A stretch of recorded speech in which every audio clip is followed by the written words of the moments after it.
ಡಿ.ಕೆ. ಶಿವಕುಮಾರ್ ಅವರು ಇವಾಗ ಹೊಸ ಮುಖ್ಯಮಂತ್ರಿ ಆಗುವವರು.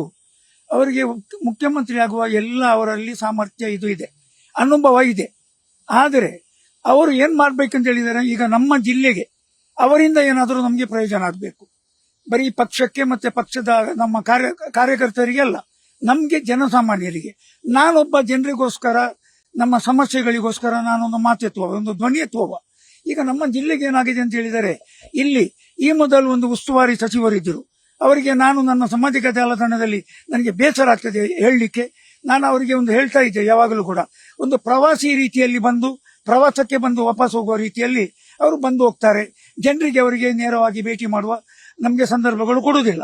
ಅವರ ಪ್ರಾರಂಭದಲ್ಲಿ ಟೌನ್ ಹಾಲ್ನಲ್ಲಿ ಒಂದು ಜನಸಂಪರ್ಕ ಸಭೆ ಇಟ್ಟದ್ದು ಇವಾಗ ಸುಮಾರು 1.5 ವರ್ಷ ಆಯಿತು. ಅದರ ನಂತರ ಸಾರ್ವಜನಿಕರಿಗೆ ಯಾವ ಸಮಸ್ಯೆ ಕೂಡ ಹೇಳಲಿಕ್ಕೆ ಒಂದು ಅವಕಾಶ ಇಲ್ಲ.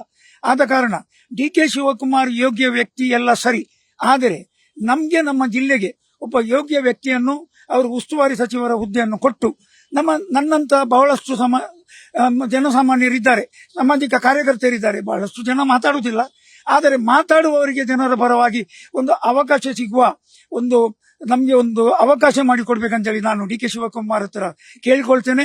ಅದೇ ರೀತಿ ಇಲ್ಲಿ ಜಿಲ್ಲೆಯಲ್ಲಿ ಇರುವ ಬಹಳಷ್ಟು ಅಧಿಕಾರಿಗಳನ್ನು ಈ ಮೊದಲು ಕೂಡ ಒಂದು ಹತೋಟಿಯಲ್ಲಿ ಇಟ್ಟಿದ್ದಾರೆ.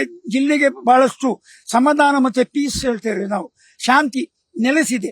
ಅದೇ ರೀತಿಯಲ್ಲಿ ಮುಂದಿನ ದಿನಗಳಲ್ಲಿ ಕೂಡ ಇಲ್ಲಿ ನೆಮ್ಮದಿಯ ಉಸಿರು ನಾವು ಜನಸಾಮಾನ್ಯರು ಬಿಡುವ ರೀತಿಯಲ್ಲಿ ಅಂತ ಅಧಿಕಾರಿಗಳನ್ನೇ ಇಟ್ಟು, ಯಾವುದೇ ಒಂದು ಒತ್ತಡಕ್ಕೆ ಒಳಗಾಗದೆ ಅವರನ್ನು ಇಲ್ಲಿಂದ ತೆಗೆದು ಆ ರೀತಿ ಮಾಡದಂತ ತಾವು ನೋಡಿಕೊಳ್ಬೇಕು. ಅದೇ ರೀತಿ ತಾವು ನಮ್ಮ ಈ ಜಿಲ್ಲೆಯ ಪ್ರಗತಿಗೆ ತಮ್ಮ ಏನಂತ ಹೇಳ್ತಾರೆ ಇಂಪಾರ್ಟೆನ್ಸ್, ಅದರ ಅಗತ್ಯತೆ ತಾವು ಅರ್ಥ ಮಾಡಿಕೊಂಡು ತಾವು ನಮಗೆ ಸಹಾಯ ಮಾಡಬೇಕಂತೇಳಿ ನಾನು ಇವತ್ತು ಮಾಧ್ಯಮದ ಮುಖಾಂತರ ಬೇಡಿಕೊಳ್ತೇನೆ. ನೀವು ಡಿ.ಕೆ. ಶಿವಕುಮಾರ್ ಯಾವ ರೀತಿ ನೋಡ್ತೀರಿ? ನಾನು ಡಿ.ಕೆ. ಶಿವಕುಮಾರ್ ಅವರನ್ನು ಒಂದು ಜನರಿಗೆ ರೀಚ್ ಆಗುವ ವ್ಯಕ್ತಿ ಅಂತೇಳಿ ನಾನು ಹೇಳ್ತೇನೆ. ಪ್ರತಿಯೊಬ್ಬರಿಗೆ ಕೈಗೆ ಎಟಕುವ ಅವರಿಗೆ ಅವರದೊಂದು ರೀತಿ ನೀತಿ ವಿಧಾನ ಇದೆ. ನಾನು ಬಹಳಷ್ಟು ಕಡೆ ಅವರ ಪಬ್ಲಿಕ್ ಮೀಟಿಂಗ್ಗಳನ್ನು ನಾನು ನೋಡಿದ್ದೇನೆ ಮಾಧ್ಯಮಗಳ ಮುಖಾಂತರ. ಅದೇ ರೀತಿ ನಮ್ಮ ಮಂಗಳೂರಿಗೆ ಕೂಡ ಅವರ ಇಡೀ ಅವಧಿಯಲ್ಲಿ ಒಂದಾದರೂ ಅವಕಾಶವನ್ನು ನಮಗೆ ಜನರಿಗೆ ಕೊಡ್ಲಿ.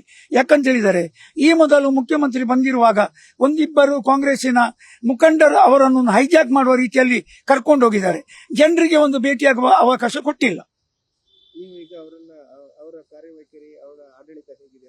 ನಾನು ಖಂಡಿತವಾಗಿ ಒಳ್ಳೆಯದನ್ನೇ ಅವರಿಂದ ನಾನು ಅಪೇಕ್ಷಿಸುತ್ತೇನೆ. ಯಾಕಂತ ಹೇಳಿದರೆ, ಉಪಮುಖ್ಯಮಂತ್ರಿಯಾಗಿ ಈವಾಗಲೇ ಅವರು ತನ್ನ ಏನಂತೇಳಿ ಕೆಪಾಸಿಟಿಯನ್ನು, ತನ್ನ ಸಾಮರ್ಥ್ಯವನ್ನು ತೋರಿಸಿದ್ದಾರೆ.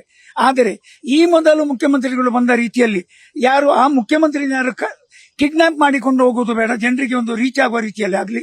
ಅದೇ ರೀತಿ ಉಸ್ತುವಾರಿ ಸಚಿವರ ನೇಮಕ ಮಾಡುವಾಗ ಸರಿಯಾಗಿ ನಮ್ಮ ಜಿಲ್ಲೆಗೆ ಸಂಬಂಧಪಟ್ಟವರನ್ನೇ ಆ ಹುದ್ದೆ ಕೊಡಬೇಕಾಗಿ ನಾನು ನಮ್ಮ ಮಂಗಳೂರಿನ ನಾಗರಿಕರ ಪರವಾಗಿ ಬೇಡಿಕೊಳ್ತೇನೆ.